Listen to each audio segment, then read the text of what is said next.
Hello and welcome to the analysis of the Hindu newspaper dated November 26, 2022. In this video, we are going to talk about two important newspaper articles. These articles are going to be the Data Protection Bill and the same-sex marriage in India. Now, these articles are important. We are going to discuss them in this video, but this doesn't discard the fact that other articles which were present in the Hindu newspaper weren't important. So here's a list of important newspaper articles which we have compiled in order to get you the better understanding of what is going on in your society, right? These articles are going to help you for the civil services preparation, and that is why you need to read them. But if you don't read them and just watch our video, which comprises of just two important newspaper articles, then also you are going to have better understanding of what is going on. So if this is very clear to you, do subscribe to this channel to never miss an update from the bureaucratic way, and also join us on Telegram to get all the important PDFs important for the civil services examination. So with this, let's now head to the first important newspaper article for the day. Now this particular newspaper article is regarding the same-sex marriage, and the Supreme Court has it has asked the government for its opinion regarding the same-sex marriage, right? So now this particular article says that the Supreme Court on Friday sought the government's response to please to allow solemnization of same-sex marriage under the Special Marriage Act. Now same-sex marriage, you get it right. It's the marriage between the same sexes, right? Lesbian, gay, bisexual, all of these things. Now the Special Marriage Act. Special Marriage Act is the Act of 1954, which provides a civil form of marriage for couples who cannot marry under their personal law. Now there are personal laws, like the Hindu Marriage Act, Muslim Marriage Act, on all of these laws, right? But if you do not fall into any of the categories of the personal law, then you are going to get married under the Special Marriage Act. For example, the couples, the interfaith couples are going to get married under the Special Marriage Act. You get it right? So now let's talk about what are the arguments which are being presented by the petitioner, because it is a petition which is pending before the Supreme Court, and that is why the Supreme Court has asked for the government's response. So the lawyers of these petitions are saying that this is a sequel to 2018 Constitution bench in the Naftej Johar case, in which homosexuality was decriminalized. So what happened in the Naftej Johar case? In 2018, homosexuality was decriminalized. It was no longer an offense to have to be a homosexual, right? Homosexual means having sex between a man and man, a woman and woman, and all of these things, right? You get it. So a plethora of living issues arise out of this case. There are some issues which are, for example, the privacy as a constitutional right was upheld in the Puttoswamy. But when you talk about the fact that this particular homosexuality is decriminalized, how it is decriminalized? It is getting backing of the state, or these people are getting protection. Now these couples which are homosexual in nature, now they are going to get protection. How? They are going to get protection only when you allow them marriage, right? Because the society will be more acceptable of it. So now the petitioner said that 1954 Act should grant same sex couples, the same protection it allowed intercaste and interfaith couples who want to marry. If the state doesn't provide the protection for these couples, then what is going to happen? They are going to be exploited by the society in general. So these are the arguments presented. There were also other arguments. For example, the act is ultra wires the constitution to the act. It discriminates between the same sex couples and the opposite sex couples, which is the argument presented by them. And it also denies same sex couples both legal rights as well as the social recognition and status that flows from marriage. So the Supreme Court, or if the government is going to back the recognition of the marriage in this case, what is going to happen? The society is going to be more recognizable of the fact, because Supreme Court has said it, because the government has said it, right? And it will become a norm to be more acceptable towards these couples, right? So now the Special Marriage Act of 1954 ought to apply to a marriage between any two persons regardless of their gender identity and sexual orientation, the petition said. So these petitioners are saying that Special Marriage Act doesn't talk about the fact that it should be between a man and a woman. It talks about two individuals or two persons only, and that is why the same sex marriage can be accommodated into the Special Marriage Act 1954. These are the arguments which have been presented by the petitioners. Now these arguments are very important to us, but what's more important is to analyze all the cases. For example, the privacy case, that is right to privacy case, that is the Puttoswamy judgment, right? So this case is known as Justice K.S. Puttoswamy versus Union of India. It was given in 2017. It talks about Article 21 of the Indian Constitution. So the Supreme Court ruled that fundamental right to privacy is intrinsic to life and liberty and thus comes under the Article 21 of the Indian Constitution. Now this is very clear. Now in this particular right to privacy, there is also talk about the bodily autonomy. So now the Supreme Court declared that bodily autonomy was an integral part of the right to privacy. So what exactly is this bodily autonomy? So this bodily autonomy has been within its ambit sexual orientation of individual. If I am a homosexual, if somebody else is a homosexual, he has every right to hide that, to make it more private in nature and not talk about it in the society or something like that, right? You get it? So this is right to privacy. And now there's also an important judgment which we have talked about in this particular newspaper article. It is Navtej Singh Johar versus Union of India. Now this particular judgment was passed in 2018 and it decriminalized homosexuality, right? Now it struck off some parts of the section 377 of the IPC. Now these parts of the section 377 of IPC were violative of the fundamental rights of LGBTQ plus community, right? So now it dismissed the position taken by Supreme Court in Suresh Kumar Kaushal case in 2013. So what happened in this Suresh Kumar Kaushal case 2013? Now it talks about the fact that the society is not yet ready for the LGBTQ community. Sorry, it talks about the fact that that the LGBT community is very small in number. It is very minuscule in number. So there is no need to decriminalize the homosexual sex, says this particular case. Now this particular case was dismissed in the Navtej Singh Johar versus Union of India, and some parts of the section 377 of the IPC were struck down. So these are the two important cases which we have talked about in this particular newspaper article, and we have also explained it up to an extent. Now let's talk about what can be concluded out of it, what can be the way forward. So the first point we make over here is that allowing LGBTQ plus community to marry under Special Marriages Act 1954 gives them legal protection, and apart from it, backing of the state gives them much wider protection and inclusivity in the society. They will be more acceptable in the society. So this is the conclusion we draw from this particular newspaper article. Now let's talk about next important newspaper article. Now this particular newspaper article is regarding the data protection bill. Now it has been going on in the news for a very long time, and it is very important that we analyze this particular topic. Now this particular newspaper article talks about how data protection or personal data protection bill is somewhat flawed in nature. It can be improved. There are chances of improvement, right? So now the digital personal data protection bill is loaded in the favor of the government, says retired Supreme Court Justice B.N. Srikrishna, who had proposed the first draft of the personal data protection bill in 2018. Now this particular bill which is presented, or it is open to the public at this particular point of time, is the fourth draft. It is the fourth draft, and the first draft was prepared by the retired Supreme Court Judge Justice B.N. Srikrishna, right? So now the new bill may encourage, according to Justice B.N. Krishna, it may encourage the executive to act capriciously and infringe on the fundamental right of privacy of personal data, he says.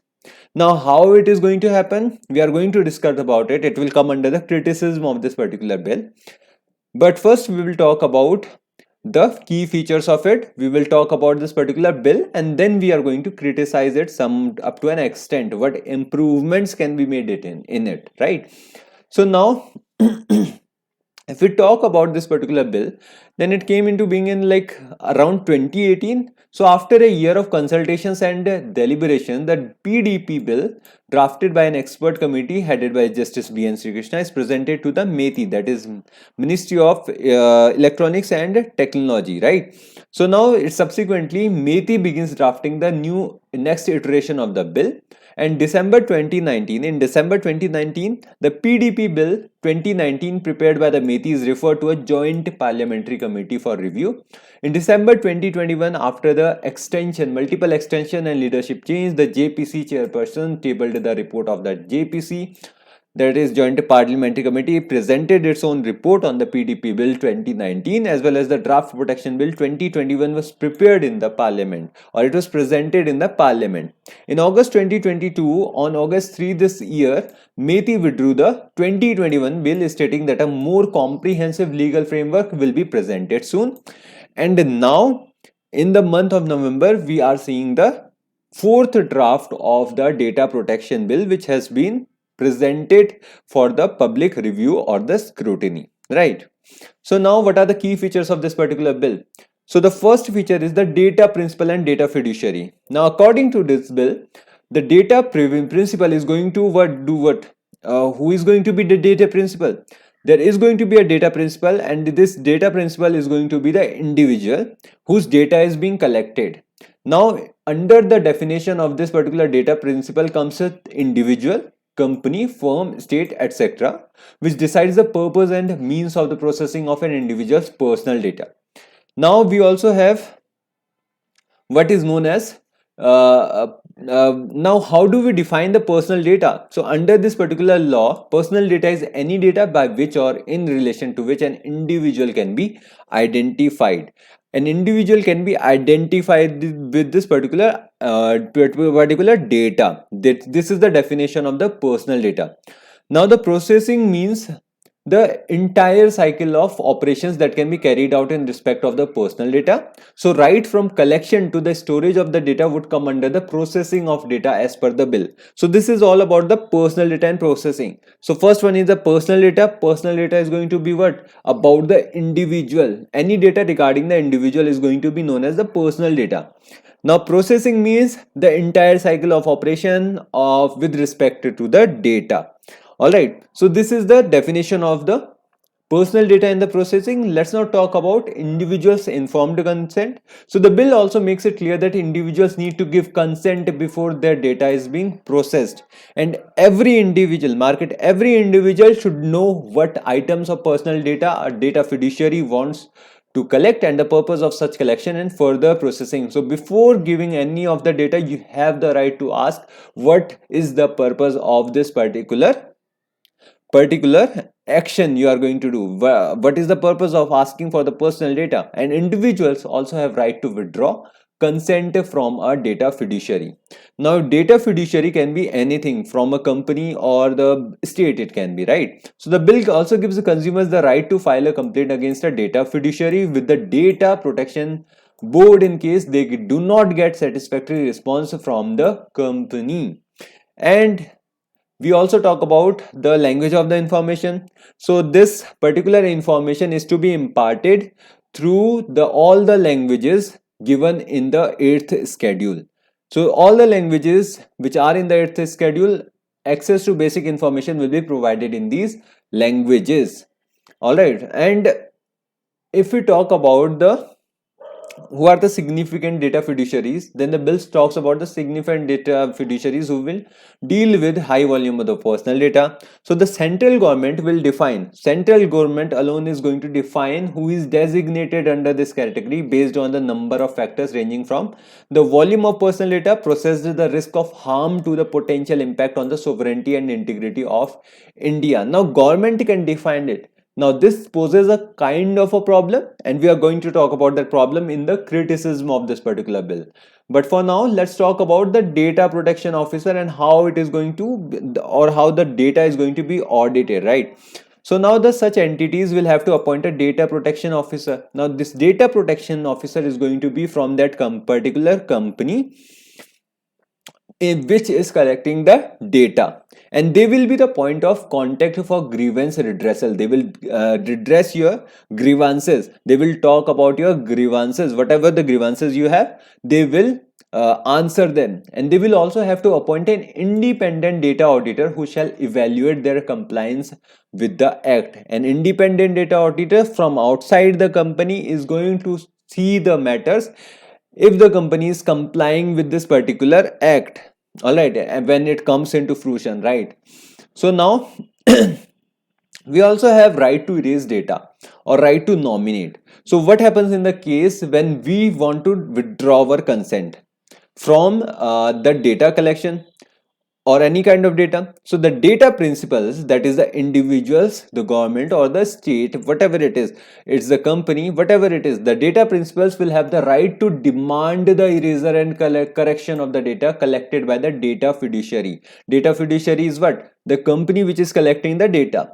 Now data principals are what? Individuals, right? So individuals have every kind of right to demand the erasure and correction of the data, and they will also have the right to nominate an individual. In case you are very old, then you have every right to nominate an individual who will exercise these rights in the event of death or incapacity of the data principal. For example, if you are old, if you are going to die, then you can nominate any other individual who is going to erase all of your data, or whatever is going to happen with the data is going to be decided by that nominee. So basically the power goes on to the individuals. So now if this is very clear to you, let's move to the eighth point or the eighth key feature of this particular bill. The eighth feature is about the cross-border data transfer. Now the bill also allows for cross-border storage and transfer of data to certain notified countries and territories. So at this particular point of time, what happens is that we do not have any kind of framework regarding what is going to happen. Data is somewhat localized in nature, but this particular bill allows cross-border storage and transfer of data to certain notified countries and territories. Now these countries are going to be notified by the central government, but however an assessment of relevant factors by the central government would precede such a notification, right? You get it? So it is controlled by the central government all in all. It will have every right to allow the storage of data in any other country, or it may not allow it. Now we talk about the ninth feature of this bill. Now this is very important because there needs to be something about the penalties as well. What is going to happen if you are not going to comply with this particular bill or this particular act when it come into fruition? So the draft also proposes to impose significant penalties of businesses that undergo data breaches or fail to notify users when breach happen. What is going to happen? The entities that fail to take reasonable safety security safeguards to prevent personal data breaches will be fined as high as 250 crores. They can be fined up to 250 crores of any breach of personal data. If you are going to leak the personal data, then you are going to be fined as high as 250 crores. And this is not it. As per the draft, the data protection board, a new regulatory body to be set up by the government can impose a penalty of up to 500 crores if non-compliance by a person is found to be significant. If you are going to significantly leak, or the personal data which you are leaking is very significant in nature, then this particular board which is going to be set up by under this particular act, that is the data protection board, then it has every right to impose penalty of up to 500 crores. So these are the some of the financial penalties which are going to be imposed under this particular bill. Now this particular bill seems very fine, but it comes with some of the criticism as well. But first let's talk about what distinguishes this bill from its earlier version. First thing is that it is more gender neutral in form, right? Because It uses the pronouns like her and she, which makes it more gender neutral. Apart from it, it imbibes best global practices. So all of the committee members who have proposed this particular bill or who have drafted this particular bill have taken considerations of all the global practices which are there in Australia, European Union, Singapore, and the US. And this particular bill also talks about more comprehensiveness. It is more comprehensive nature because the draft has outlined 6 chapters and total of 25 points. Now the chapters are preliminary obligations of the data fiduciary, rights and duties of the data principal, special provisions are there, and the compliance framework, and it also talks about some of the miscellaneous things. All right, so all in all, it is more comprehensive in nature, it is more detailed in nature, and that this is how this particular bill is very significant from the earlier versions of the bill. And apart from it, it also provides special emphasis for child protection. So if personal data is likely to cause harm to a child, its processing will not be allowed. Now this is something which is a new addition to this particular draft of this particular bill, and that is why this bill becomes very significant, very important, right? And we are going to see how it is going to be passed in the next budget session. But before that, we are also going to talk about the hits of this particular bill. What is so special about it? What is the speciality of it? First one is the widening scope of the data. So narrowing the scope of the data protection regime to personal data protection is a welcome move as it resonates with the concerns of the various stakeholders. It also harnesses the economic potential because now non-personal data could be used to unlock social and economic value to benefit citizens, businesses and communities in India with appropriate safeguards in place. And apart from it, doing away with aggressive push for data localization is going to happen. So now if you are going to do away with the data localization, which is what is going to happen, other companies are going to want the non-personal data of the individuals in the country, and better services can be provided to all of the people. And apart from it, it also provides for the free flow of data. Now you are no longer compliant on the what is known as data localization, so there will be more free flow of data among the startups and all. And apart from it, it also allows data transfers, which is a good news for the businesses, right? So these are some of the hits of the bills. These are also the important significant points of the bill which are important. Now let's talk about the criticism of this particular bill, because Justice V.N. Sri Krishna, who has prepared the first draft of this particular bill, talks about some of the criticism as well. Now the first one is the word play. Now there had been use of open-ended languages such as necessary, as may be prescribed, which means that the government has right to decide what is necessary, what may be prescribed. So it brings about what is known as government monopoly. Now the bill did not seem to work towards protecting people, but ensures that the government retains all power without checks or balances.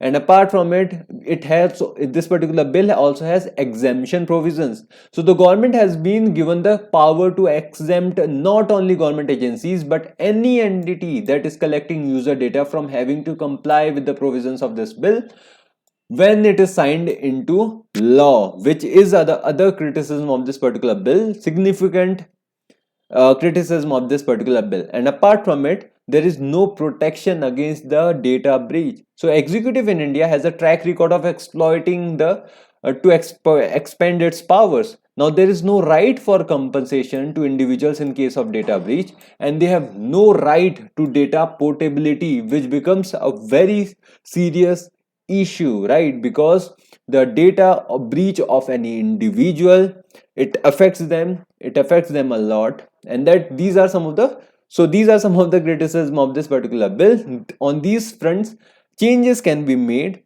On these fronts, improvements can be made in this particular bill. For now, this particular bill is open to the public scrutiny, and it will only be presented in the next budget session, right?